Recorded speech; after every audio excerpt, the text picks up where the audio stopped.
Conceive, believe, achieve. This is former UFC middleweight champion of the world, Michael Bisping. Paddy the Baddy here. You're listening to Combat Sports UK. And you're watching Combat Sports UK. Hello, my name is Ben Thomas, and you're watching Combat Sports UK. If you're a part of the MMA Twitter community, I'm sure you would have seen some crazy bet slips flying around after UFC 297. If you haven't, you must be living under a rock. It's as simple as that. Those bet slips were created by professional gambler James Blissett, also known as LucrativeMMA, who joins me today. Firstly, James, the most important question of the day: how are you doing? How is life treating you at the moment? I could imagine, if I had to guess, pretty nicely. Yes, bro, we're doing well. As you said, we came off a good weekend at UFC 297. Everything outside of the financial things are good. You know, it's sunny. I'm looking out my window right now. I'm in New Zealand, and it's summer for us here. I think it's freezing where you are, but it's summer out here at the moment. I'm not trying to rub it in, but that's what I can see right now. So The birds are chirping, the sun's in the sky. Everything's good, my man. How are you doing? I'm very well, thank you. Yeah, long day, but the sun is not out here. The rain is out. It's cold, but I'm glad to hear that you're in a nice sun, enjoying life. So, let's start with the elephant in the room then. UFC 297, the card alone, you won over 100 grand. How did that feel? I mean, you see 100 grand coming your way. I mean, that must be something else. Yeah, it felt good, man. It was one of the biggest wins I've ever had. Obviously, I've been betting for a long, long time. You know, I've been betting for 15 years, and I've been betting on MMA. I think this is my 10th year now. So I've done it for 4 years, and this is my 10th year. 2014, I think I placed my first bet. So I've had big wins before, right? It's not my biggest win of all time. You know, the biggest win I had when I hadn't won that much money was 7 grand. It was ages ago. And that felt more exciting than winning 130 grand this weekend. But that's because I've been through it, you know, for many years now. And I have had big days before. But of course, still felt good. It was a great day. It was one of those days where like everything went right. You have these a couple of times a year where it just seems like you've seen the future before you place the bets. And like every single thing you call happens. So, of course, man, it was a great day. It was a very good one. And hopefully we're going to have a few more by the end of the year. I mean, I'm glad you've had that feeling. That comes around like once in a blue moon for me. I think a few weeks ago I won like 177 quid on just a fourfold. And I thought, oh, my God, my life's sorted. But going back to your first big win, the time that stands out to you, how long ago was that? And what was the feeling like when you win your first couple of £1,000? Yeah, like I said, it felt better than, you know, last weekend. And that's just because I hadn't experienced it before. You know, it's like everything's relative, right? So like 130 grand to me now is probably the same as what 7 grand to me was then, you know? So even though it sounds like a lot more, back then it may have even been more because I was completely broke when I won that, right? But when you ask me about my first big wins, it's hard to say because like, what do you clarify as a win? You know, one of my biggest wins on MMA ever was Conor McGregor to beat Jose Aldo when I put like a £500 on it. And that was like most of the money I had at that time because I was pretty broke. 2015, I think it was. And I put all of the money I had on it, which was like £500, £600. And then it returned double because I think it was plus 100 or minus 110 or something. Fractional odds would be like even money, 1-to-1. And I got back the entire amount of money that I'd ever had, right? I doubled it. So that was like the biggest win I had at the time. So it's hard to say like, you know, what was my biggest win because I guess it's all correlative. But the early days, they were definitely more exciting than now, man. Like now it's just kind of like part and parcel because I do it full time. This is one of the main sources of my income. So it doesn't like, I do get happy, but maybe not as much as the early days, man. Like maybe it's nostalgia. You know, I'm thinking back to when McGregor landed that punch. It was 4 a.m. in the morning. My eyes were barely open. I know you can relate to that. You know, I live in New Zealand now, so it's on Sunday morning, so it's much better. But when I used to live in London, my eyes like 4 a.m. in the morning, and I see him land that punch, and instantly my eyes shot open. I'm not tired anymore. Like, I don't know if I'll ever be able to go back to those days, man, because the feeling was different back then. But, you know, it is what it is, man. I'm still happy with 130 grand, so it's all good. I mean, at the time, that might have been your biggest win. But even to date, is that your quickest win on a MMA bet? I mean, 13 seconds. Yeah. Or did you have Jorge Masvidal versus Ben Askren? No, I didn't have a bet on that one. I'm trying to think if there's been any quicker. I don't think there has, man. Like, yeah, I've never actually thought of that, to be honest, but that's a good point. I think it must have been my quickest win ever. Yeah. Yeah, I think it was. I mean, there can't be many fights that rival that quickness in a knockout, but it has to be Jorge Masvidal and Askren, one of those. But one thing that happened the other day that must have been quite special for you was you received a shout out from Conor Burks on Ariel Helwani's MMA Hour. As an MMA fan, how did it feel getting recognition from the biggest MMA podcast in the world? You know what? It's exactly the same as the question you just asked me before with gambling. So I've actually been on that show twice before.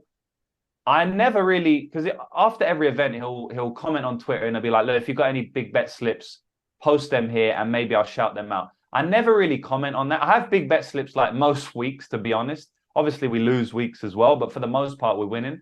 So I have big bet slips most weeks, but I don't want to comment on him every single week because it's kind of annoying, right? I only want to come when I have the heat, like I had on the weekend with like $130,000 worth of bet slips. But I have been on before, twice before over like the last 4 years since they started that show or something like that. And the first time I was on it, like gambling, right? The first win I had, the first time I was on that show, I was like, oh, this is crazy. Because I had watched that show for years and years before. So to be featured on that show, it was crazy. You know, I was super excited. I was like, damn, this is mad.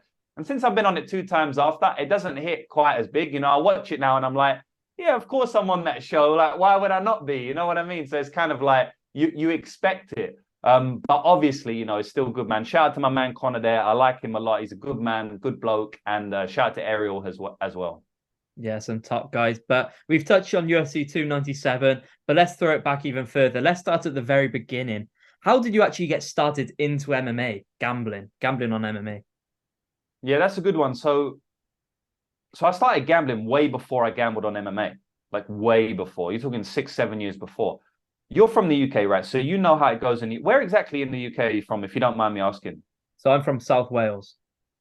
Okay, so I don't have too much. I don't have too much understanding on South Wales. It may not be the same as it is in England and London, but basically in London, man, it's like every street corner has a bookmaker on it. Every single one, right? Yeah, it's littered.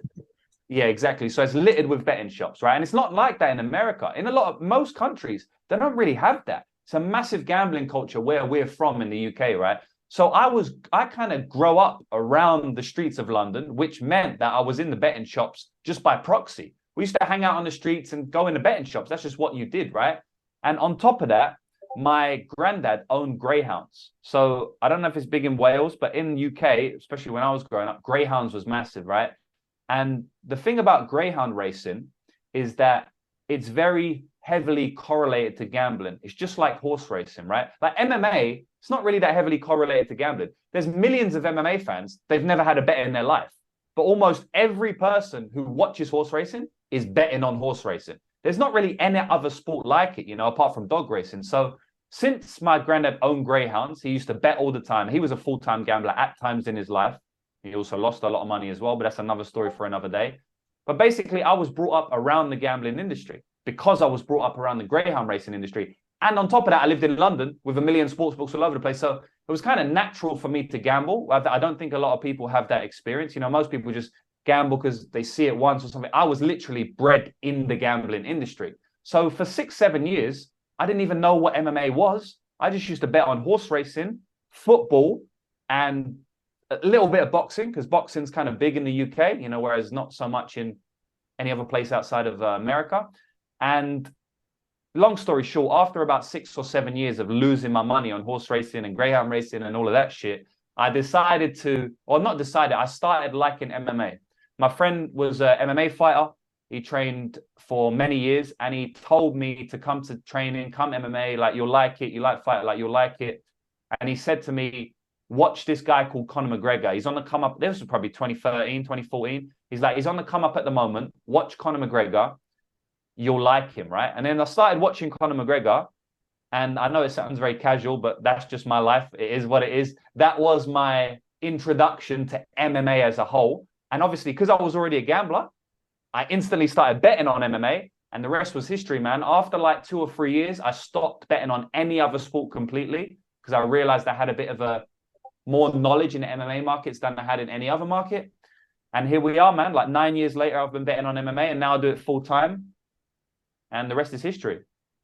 So at what point did you actually realize that you could become a full-time professional gambler and actually make a living from doing it? Because obviously, like you said earlier, you went from being broke, winning £1,000 on Conor McGregor versus Aldo, and now you're at this point where you can just retire on the money that you're making at the moment and just go from there. So at what point did you actually realize, you know what, I can actually make a living from this and stop anything else?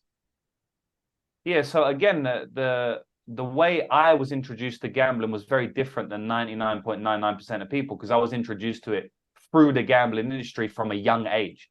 I was literally 5 years old placing bets. I didn't know what I was doing, but I used to go dog racing, draw a circle around the dog that I wanted to win, and my nan and granddad would place the bet for me and I'd hold the ticket, right? So I was kind of like bred into the industry. So I realized I could be a full-time gambler when I was a kid, really, because I saw many people earning money, right? My granddad used to earn a lot of money from sports betting. And I've said many times in many pieces of content and podcasts and stuff that he won a lot, but he also lost a lot, right? But there was periods where he won a lot. And I guess the moment that I realized that this could be something more than just fun was very young, man, probably like 13, 14 years of age, when my granddad used to send me around to the betting shop. You know, it's not even legal to go in a betting shop under 18, but because he was known in my family was known in the area, not for great stuff, but we was known in the area. People knew me that worked in the betting shop because my granddad used to bring me in all the time. I was allowed to go in the betting shop at 13, 14, right? Depending on who's working on the day, I was allowed to go in, right? So he used to send me around and to collect his betting slips. So I would literally collect £500-600. Sometimes they wouldn't allow you to take that money, but every now and then they would. £500-600 from the betting shop at age 14. I would have £500 in my hand, right?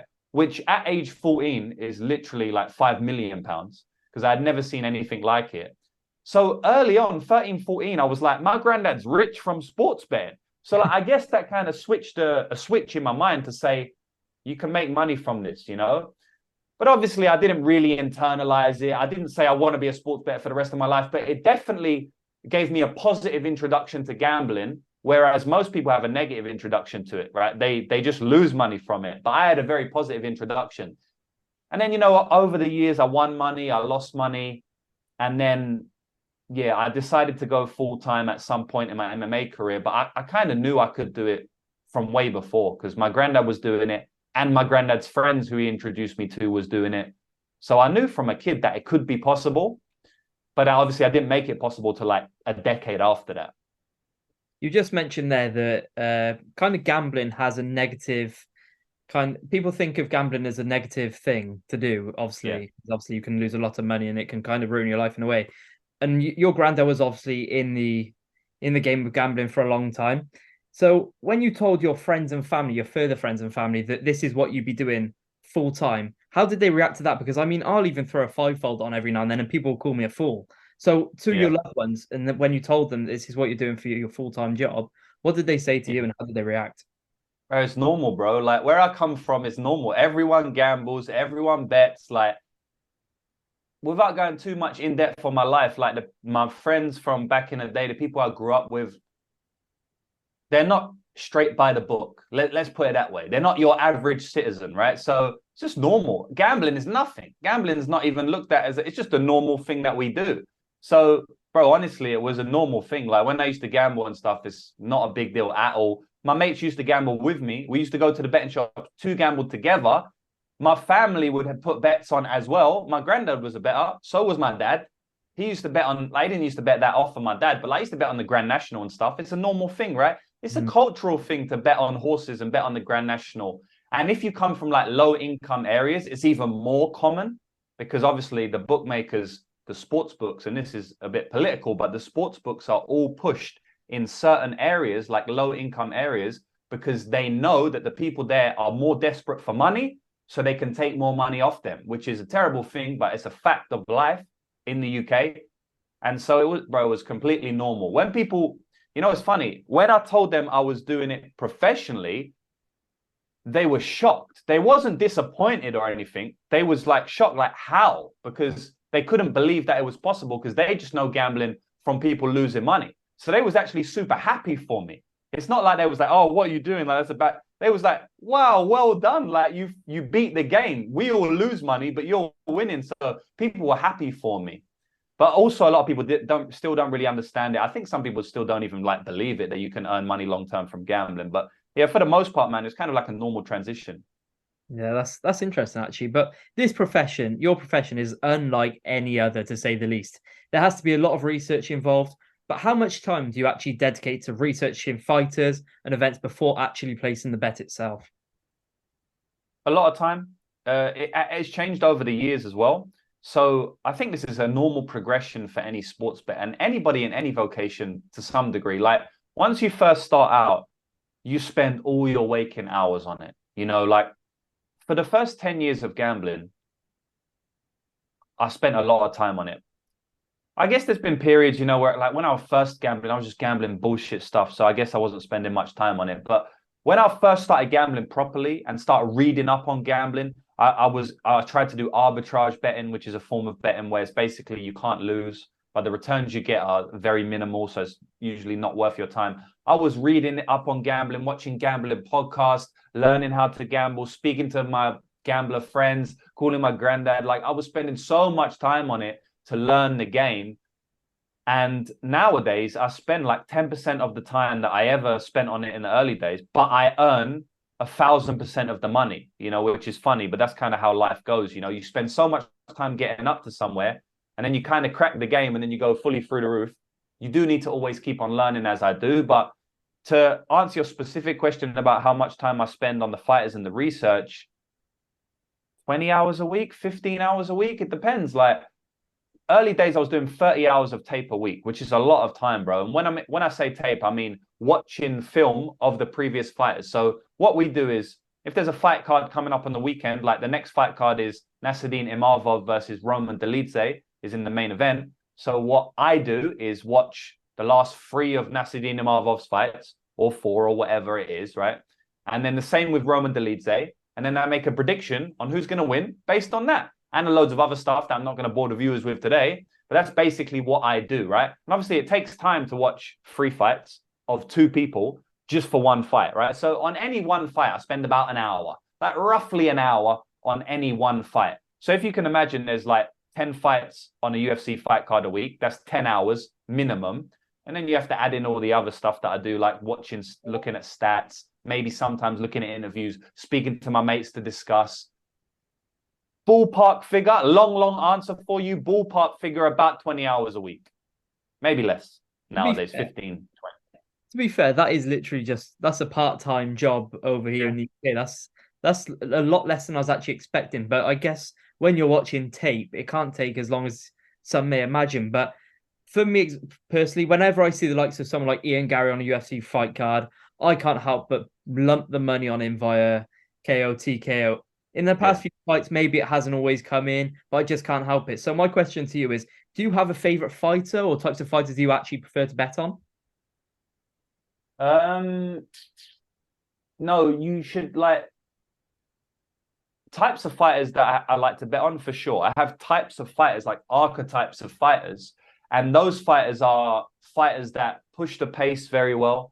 Those fighters are fighters that have elite cardio, durability, grappling upside. These are the type of things that win MMA fights. So there's certain things that are just better at winning MMA fights than others, right? Everyone's got a different skill set in MMA, but overall, on a macro scale, there's certain things that just work best.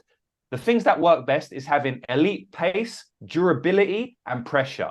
Those 3 things, for the most part, are the best skills to have in MMA. If I was building a character on UFC 5 or 6 or whatever they're on right now, right? And I could choose what type of fighter they should be, I would say pace, pressure, and durability, because that's going to win you 90% of fights, man. Because if you can push the pace, if you can push the pressure, like we saw, actually Dricus du Plessis can do this, right? Push the pace, push the pressure, even when he looks tired. And then if you've got elite durability on top of that, so you can kind of just not get knocked out when you're pushing the pace, you're going to win most fights. So I love to bet on those fighters. Khabib Nurmagomedov is the ultimate archetype for that, pace, pressure, and durability. But in terms of a favorite fighter, completely different question and a completely different answer. I definitely don't bet on I have favorite fighters, of course. I love many different fighters, right? Alexander Volkanovski is one of my favorites. Amanda Lemos is one of my favorites. But I never bet on those fighters based on what I think of them in terms of they're my favorite, because that's how you lose money. And there's a big difference between recreational betting and full-time betting, right? And the full-timers, like myself, we don't let emotions dictate our bets, right? So you bet on Ian Gary because you love Ian Gary and you think he's going to get a knockout, right? Obviously, it's based on skill set as well, but you're saying that he's one of your favorite fighters, so you bet on him, right? But that's not a good way to win money, because if you're betting on your favorite fighters, then you ain't betting on it objectively. You're betting on it based on what you think of them emotionally. And we have to completely take emotions out when it comes to gambling. And I feel like I'm doing a content piece now. Like I'm telling all the viewers, this is how you bet on sports. It's not even like an interview anymore. But yeah, man, like I don't really bet on my favorite fighters ever, because it's very hard to be objective about them. But I definitely have favorite type of fighters to bet on. I mean, don't you worry. I mean, I'm sat here taking notes. I should be taking notes. I should be listening. I should have Bet365 up as we speak. But just a quick disclaimer: Ian Gary is not my favorite fighter. He's just a heavy-handed guy. I don't know why I even picked Ian Gary. I just thinking about some KOs that I've seen over the past few years on like Fight Pass. But that is a disclaimer. He's in a lot of. There's a bit going on with him at the moment. So yeah, what do you think of that? Oh, let's get into the juicy stuff. Go on. He's got to be PC. He can't say too much. It's a strange one, isn't it? Like I do like Ian Gary. I'll be honest. I think he's one hell of a fighter, and I watched him throughout Cage Warriors, so it's a difficult one. But at the moment, it's tough to kind of get on his side. What about you? How do you feel about Ian Gary right now?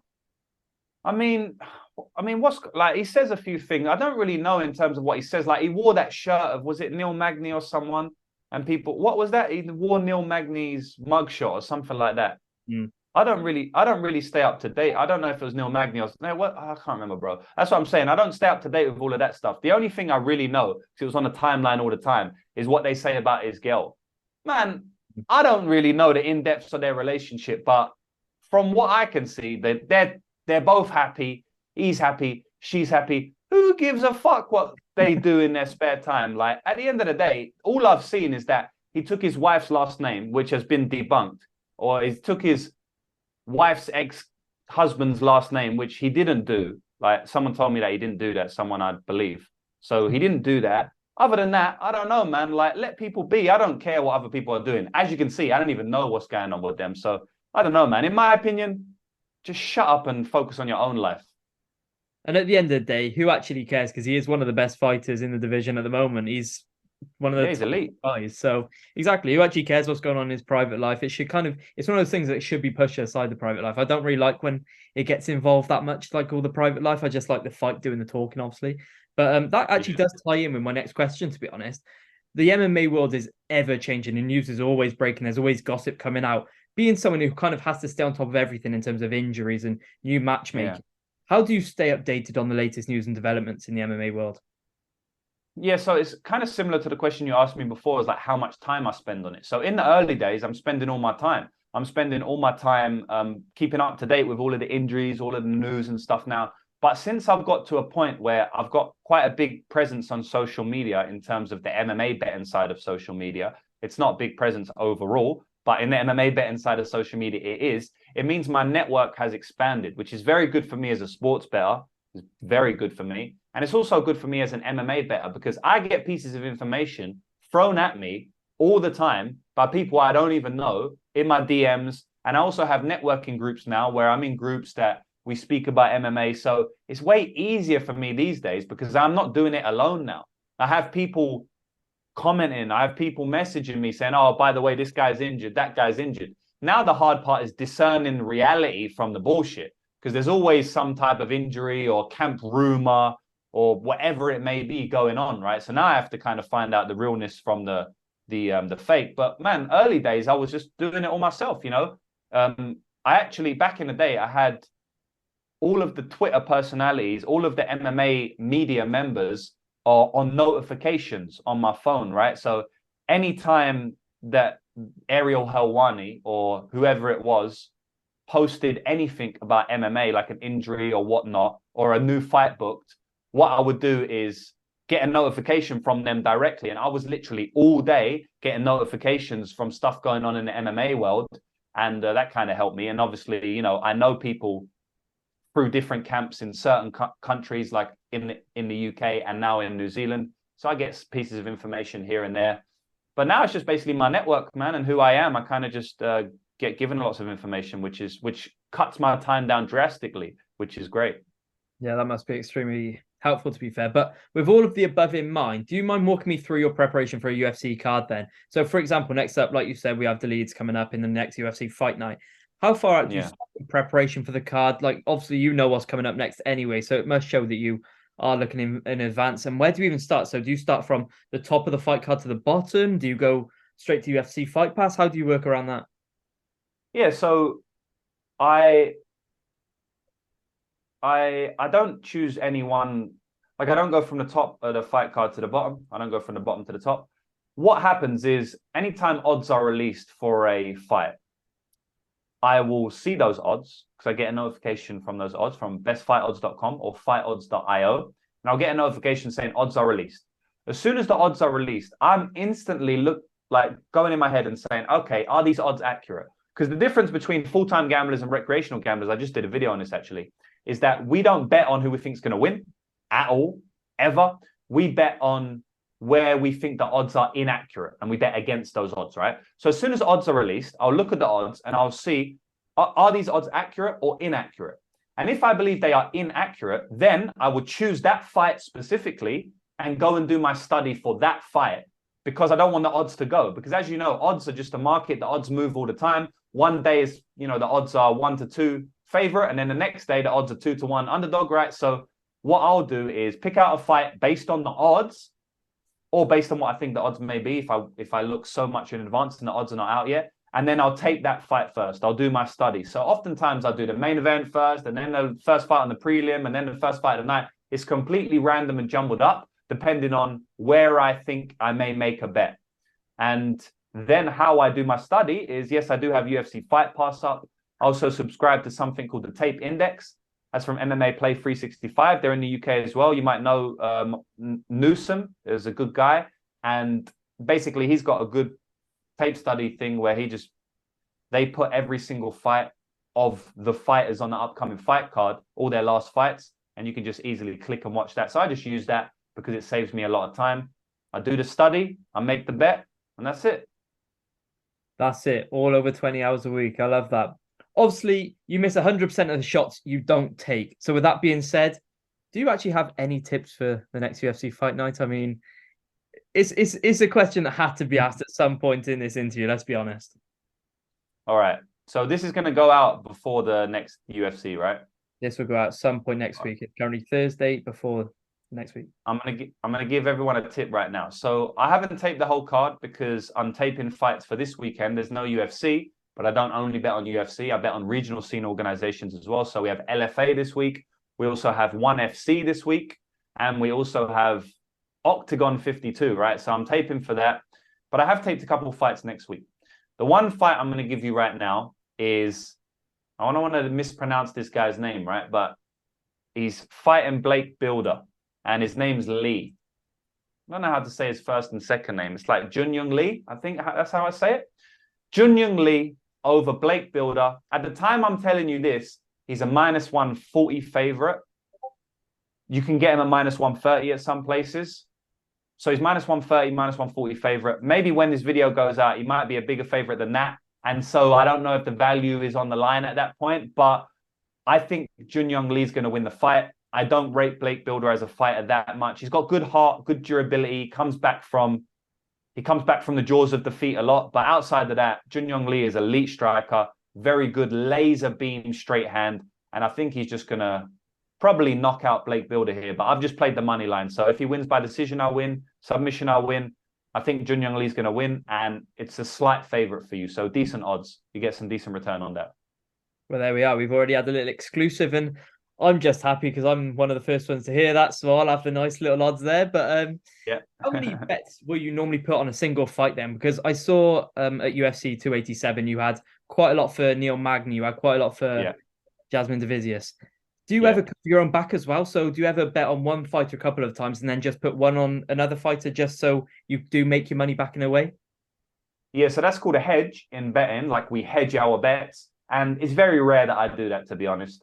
I have done that in the past. I probably will do that in the future, but it's very rare. The spots where I usually do that in is if like you've got a fighter who's very good at winning in the first round, but outside of that, they kind of gas out and get beat. And sometimes I'll bet the fighter who's got good cardio against them, but then I'll put a little bit of money on the first round knockout for that guy just in case, because first round knockout, you get much bigger odds than if you just bet on them to win. So yeah, I do that sometimes, but to be honest, not often, man. I trust my balls. I trust and I'm a bit more of a risky better. I'm more risky than your usual better, right? Which is a big no-no, right? Anytime you take any risk, people get upset, but that's how I bet. That's how it's been profitable for me. Now, I still employ heavy bankroll management. I never go too crazy on one position. I'll never do what I did in 2015 and put all my money on one fighter like Conor McGregor, of course. But I do place more bets than the average professional bettor, I would say. But I only do that because based on my data analysis over the last 7 years of me gambling, I know where my edge is and I know how many bets and how much percent of my bankroll I can place at any one time. So I have about 10 bets average on each event. I'd say around 10 bets, but that's not 10 fights that I'm picking to win. Like you said, I'll have a bet on Neil Magny, but I also have a bet on him to win in round 3. I also have a bet on him to win in TKO. So that's 3 bets. In reality, it's on one fighter, right? So yeah, I'd say roughly about 10 bets per event. Beautiful. And finally, what advice do you have for staying disciplined and focused as a professional MMA gambler? So it takes time, man. Like it takes time, but with content like mine out there on my YouTube channel, on my Twitter, I put out tons of content every single day on all social media platforms. You're going to be able to be disciplined or learn the game of professional gambling, learn the art of professional gambling in much less time these days. When I was gambling, there was not really any information on it. There was a couple of books here and there. There weren't really no YouTube. There weren't really no internet. There weren't really no people like me giving out information. So I just had to go through it the tough way. I had to lose all my bankroll, lose all my money. Yes, I won a lot of money on Conor McGregor. I also lost a lot of money on a lot of other people many times, right? So I just had to go through it the hard way. Luckily, in today, you don't have to do that. You can Google the internet. You can go on YouTube and you can learn stuff. So my number one piece of advice is to learn the art of professional gambling. Become a student of the game. Don't just make the mistakes yourself. Watch other people's content that have already made the mistakes and learn from them and then implement it yourself. So becoming a student of the game is always going to be my number one piece of advice. You have to dedicate yourself to learning gambling. It's just like if you want to be a boxer. You can't just box once a week and hope to be a boxer. You need to box every day.